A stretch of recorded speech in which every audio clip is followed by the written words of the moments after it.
So, hi Dorian, how are you doing? I'm doing really well. How are you doing? I'm doing pretty great, actually. It's my first experience as a press, so I'm covering MIGS. Okay. I wanted to come here a long time ago, so now here I am. Thank you to take the time to chat with us. Well, there is no problem. So actually, I'm here for OnLive fans. So Okay. I'm talking about the OnLive platform. Are you aware of what OnLive is or how it works? Oh, yeah, I think so. It's the online distribution, right? Yeah, exactly. It's a cloud gaming. If you want, I can show you a bit of it, just to have a nice view of what it is.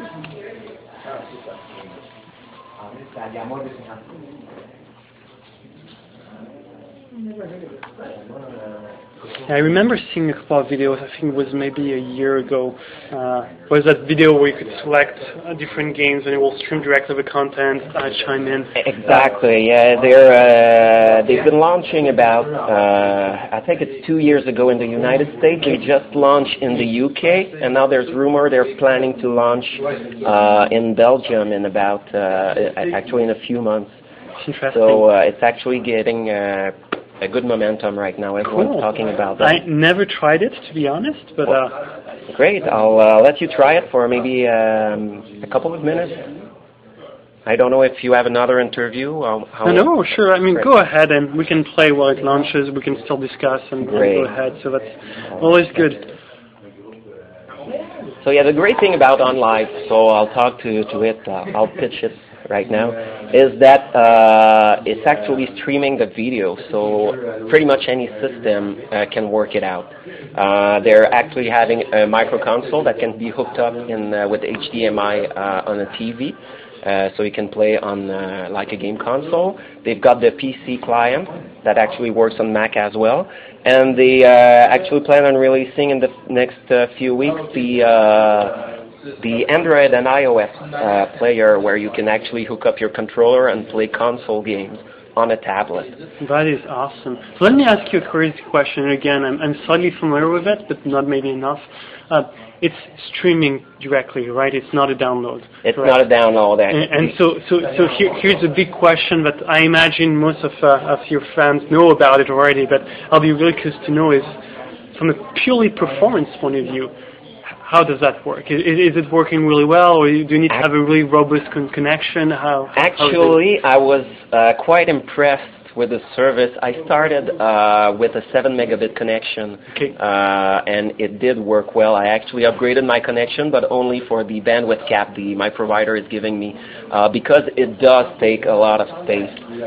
It takes about 1.5 gigabytes per hour of play. Wow. So that's the bit of the downside about it. I agree. Even if you play a game again and again and again, like a game that takes 100 hours to play, you'll have a lot more bandwidth downloaded than downloading the game and playing. I'm wondering actually, because I'm speaking about on my own provider. I used to have the unlimited version, but it's disappearing. It doesn't exist anymore. At least I don't have it with my provider anymore. I looked a little bit around. That's too bad, because if it's wow. Yeah. After a couple of hours of play, we're already down a couple of gigs. That can go quite quickly. That's actually why they haven't officially launched in some country like Canada. So yeah, the service works, but they're not officially there because they know that the provider are capping the bandwidth here. Contrary in the US, or most provider don't cap the bandwidth anymore. Exactly. Yeah. I hope it will change. Personally, I'm speaking more as a user. So if you want to try it, I'll just go. My remote, actually, I took the wrong remote and it constantly disconnects.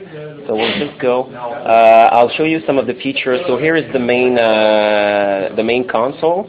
So you see there, that's actually all streaming. You can actually jump in the arena to see what people are playing right now on the system. So you see actually small thumbnails. And if you want to see like this guy who's playing Saints Row 2, well, we'll just jump in. And watch it. Yeah, I got a network connection error because of the Wi-Fi. So yeah, you're pretty dependent on the connection there. I think between us, if it's is it the VIP SMGY? No, actually, yeah, you have another one. Yeah. Because I tried to be familiar on it. No, my Wi-Fi card on the computer is actually dropping me often on that at work. I don't know why. So actually, that's someone playing, so we can actually watch him. You can say, "Hey, nice, what you're doing," or "Boo." You can add as friend, or I could launch the game if I had it. So you can pretty much browse through everyone there and watch all the games that are there. So that's one of the main feature of the game. So we'll just jump in and start a game. So I go in my game, and let's say I want to play Warhammer Dawn of War here. So I've got there. I could watch the trailers. I could actually go in the arena and see everyone who's playing right now, or actually see the brag clips, because you can record the last 10 seconds if you've done something great, and you can post it afterward on Facebook or any. Actually, are going to update for other social networks. So now the game is starting, and it's already launched. So no need to fast computer. I actually got a crappy computer. Eventually I'll be able to continue on my tablet because everything is saved on the server there.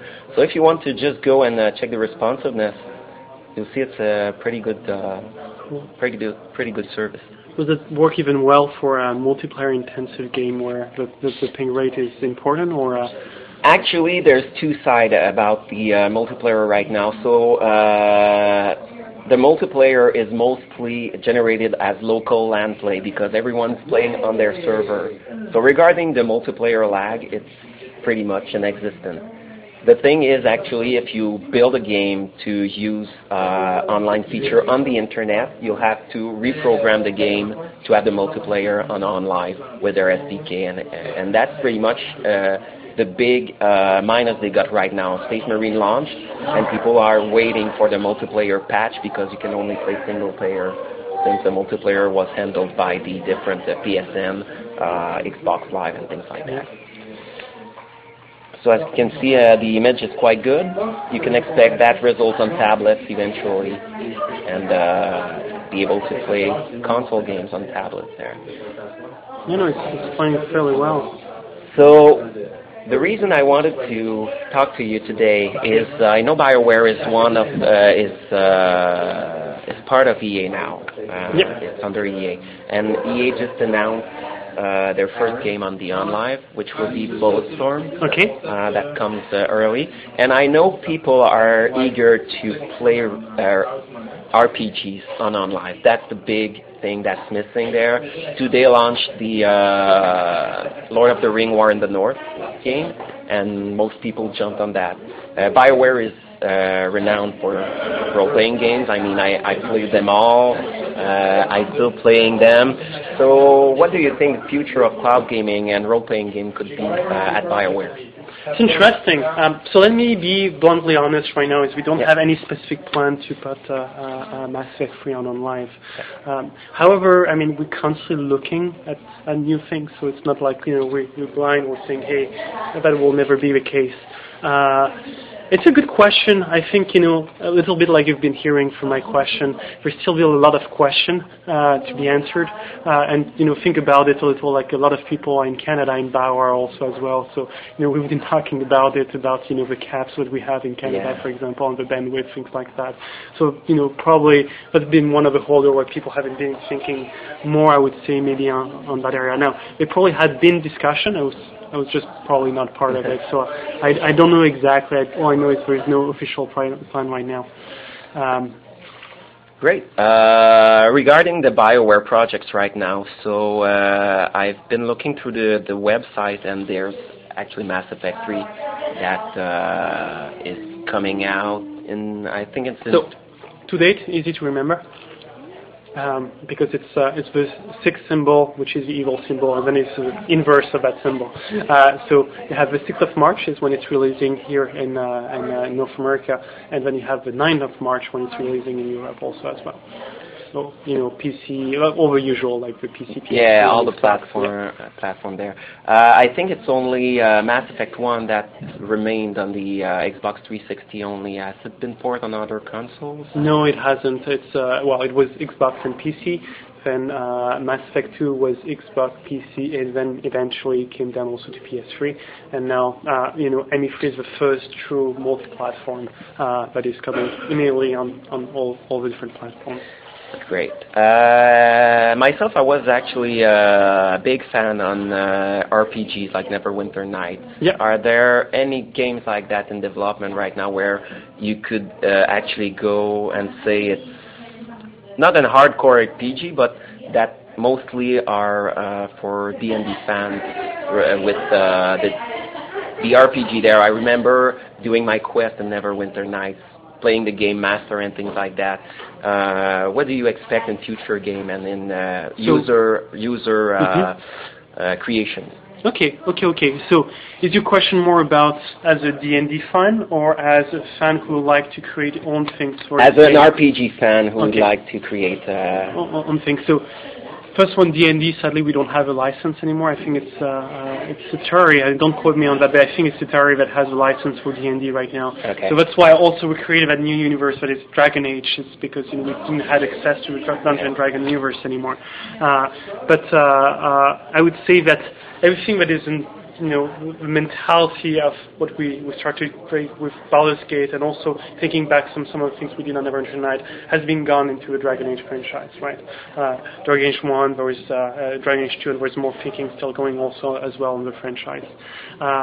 In terms of user-generated content, I personally believe a lot into it.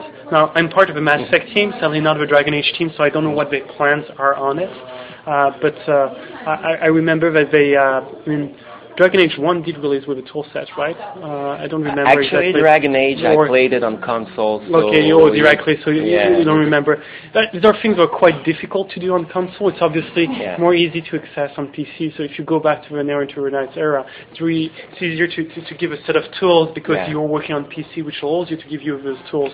And try to recreate just an editor on console. It's crazy, right? Yeah. So totally. I'm wondering if the multi-platform aspect is maybe one of the challenges. Now, it doesn't mean that it's not a challenge that we want to go through, but it's.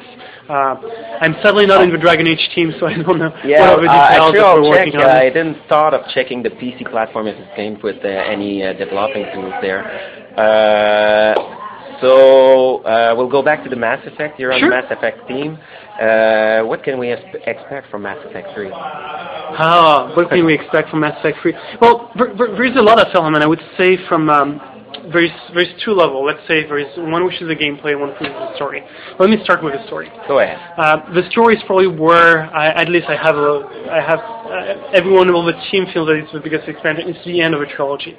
It's the grand ending. It is the moment where if you're familiar a little bit with the Mass Effect storyline and so on, it's at last the big galactic war. It's an epic scale proportion that has never been done even back on Mass Effect 2, Mass Effect 1. We have a setting that is gorgeous. It's the survival of humanity. It's the survival of all the galactic race against the Reaper. And that's, wow, it's just, to tackle from a narrative point of view is just awesome. Really, really awesome. It's also a great opportunity for us to end a lot of, we always try to have some themes around the Mass Effect franchise. So think of the Xenophage theme, for example, or some of the other theme like the Geth versus Quarian theme. All these things will come also to a sort of ending on Mass Effect 3. So that's a very, very exciting part from a narrative point of view. From a gameplay point of view, I mean, you've seen it already with the changes from Mass Effect 1 to Mass Effect 2. We try to really embrace the sort of awesome mix between action and RPG. And think of it as a little bit from a philosophical point of view. I mean, I'm a huge RPG player. I play still whole campaign on pen and paper, things like that. But when we had to, wrestle strength, but playing D&D, for example. the only way I could do that, except punching you in the face, was to roll a dice and have strength characteristics it will give me. But video game allows you to go beyond that because you have your pad, you have your mouse and keyboard, you have different means actually to get a resolution on things where you needed to throw dice before, which is trying to understand a little bit the action part. Now, on the other hand, there are some elements of the RPG that are so important, like the ability to role play, the ability to have choices that have consequences, and want to get really the best of both worlds. Actually, and I think you've seen a lot of this innovation back from Mass Effect 1 to Mass Effect 2. The feeling like Mass Effect 2 really feels like just the ability to be able to do headshots, the way you're moving. So we try to push even further the envelope of Mass Effect 3. So when commanding Shepard, you can do rolls, for example, bank rolls on the left, elements like that. You have a cover system that is a lot tighter. And at the same time, we try to even further embrace some of the RPG elements. So now we can go back to actually customizing your gun, changing which are the different elements you'll have in it, full customization also of the armor. We try to, the abilities, like, when you're customizing your power, now we have branching that show you, like, hey, you want to power to feel more this way or this way as you're getting experience. So we try to really get the best of experience by having a world-class action game mixed with also a very strong RPG experience. Well, actually, you're probably Bioware is the one that could achieve that. So I really hope to play that in the near future. So to finish the interview, actually, is there anything you want to say to any of our readers at OnLive Fans? Well, I don't know if they're all fans from Mass Effect, but I really think sincerely that Mass Effect 3, if you know it, it's just a great ending. It's something you have to live through if you know the end of the story. And I would say, if you never tried Mass Effect, it's also the best moment to start, because everything that has been done before doesn't matter. Doesn't matter in the sense that, choice and consequences matter obviously on what you have been doing before, but you're reaching a point where you're starting with the big war. You're starting with everything, as much think it's a little bit as World War II, right? You have a lot of events that happened in the past that led to the Nazi party arriving in Germany, that led to the war starting, right? Yeah. But what matters the most is the war itself. This is what is the most exciting. So I think Mass Effect 3 will be more exciting than any of the other previous Mass Effect games. You make me think of a last question. Go ahead. If we see like the recipe for Mass Effect and Dragon Age, it's strongly into teamwork. Actually, with you build your team, you have people following you and everything. Unfortunately, it's not really multiplayer driven, those games, if I'm correct. Can we see BioWare in the future? Will they try to implement a strong story like they used to and be able to implement multiplayer? You know what? I love that challenge. I really love it.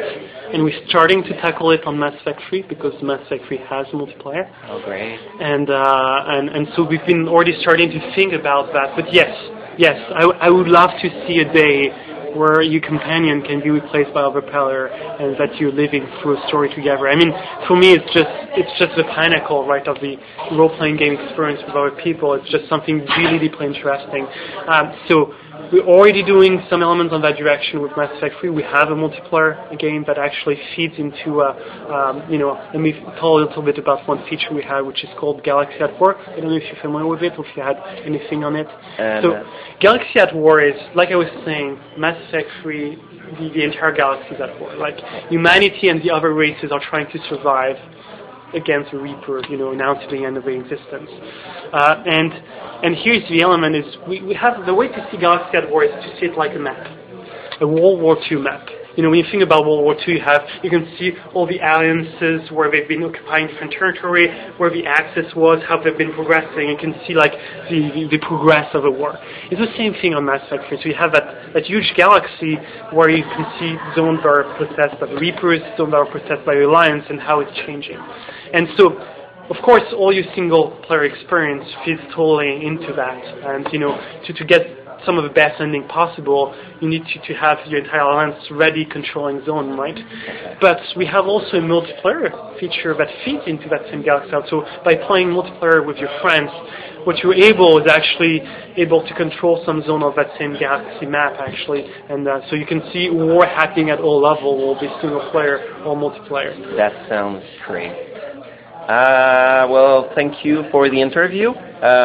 Just before we end, do you authorize us to either put part of the interview as a podcast or the whole interview for our readers to listen? Sure, there's definitely no problem. My pleasure. Well, great. Thank you for being here, Dorian. Yeah, thank you very much. I'll let you enjoy the remaining of MIGS.